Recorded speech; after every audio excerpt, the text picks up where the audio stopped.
that summer there'd been a nagging, fretting wind, so that even on the clearest days visitors on the beach had huddled behind windbreaks, left early because of the fine sand that rasped and scarified bare-burnt skin, while the anxious surf sucked and sighed.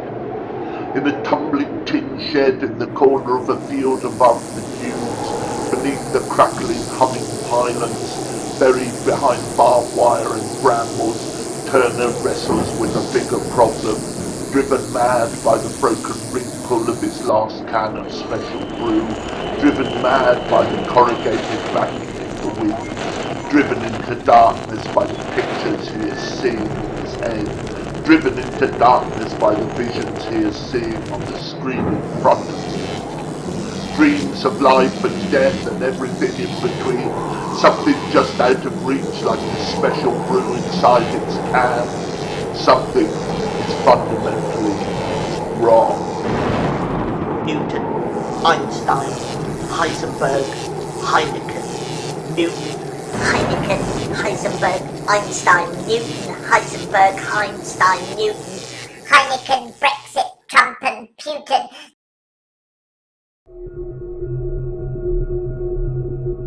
This is the planet Kyara, where the mermaids sing to him when Turner can't sleep.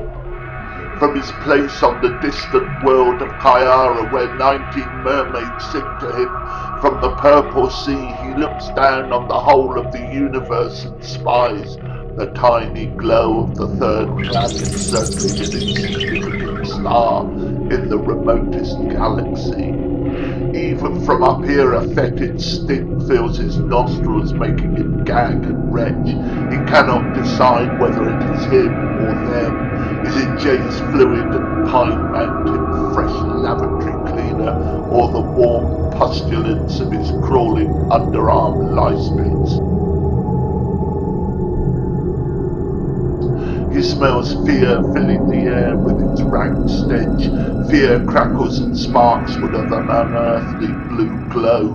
Fear of failure, fear of stuff, fear of washing machines and fridges, Breville sandwich makers, fear of Dyson vacuum cleaners. He hears people crying, they fear death with no one at their bedside. They fear fire and thought and hope and dreams. They fear the darkness at night and the sunlight at dawn. They fear themselves and they fear other people. They fear inadequacy in knowledge. They fear the past and their trivial misdemeanors, misjudgments and debts that might catch up with them one day. They fear knowledge. They fear truth. They fear reality. They fear the blame that is accruing to them for their inadequacies. Most of all, they fear emptiness. They are terrified of silence, of loss. He listens to the 7-odd stinky billion that inhabit the planet. The 7-odd billion ask, are we living in a membrane or dancing on the end of a piece of string? A multiverse or an omniverse or a metaverse or a xenoverse? And where in this crazy, stinking, shifting, expanding, contracting, living, dying, Facebook, tweeting, Googling, flickering, fucking universe do we go for an answer? Is it out there, somewhere, anywhere? We were told in school to believe in Newton and the whole of the infinite universe of time and space will be predictable. We could live our life on rails and sigh with pleasure at the end of a job well done. But chaos theory, string theory, membrane, throw up walls, gates, barbed wire entanglements. We are in the control of forces entirely outside our comprehension. The equations no longer make any sense and nobody knows what we're meant to do about it. Truth is now an elastic membrane that stretches and reforms.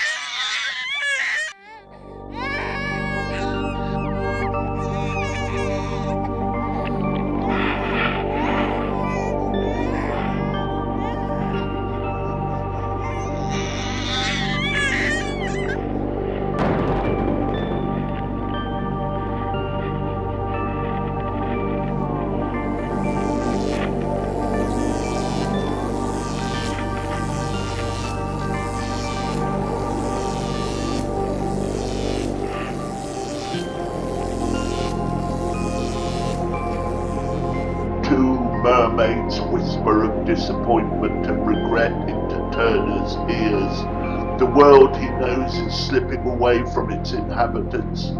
They cried to me in their hour of need, and I did not answer them. There is one last assay to be carried out, one last test of himself and the universe, one more sacrifice.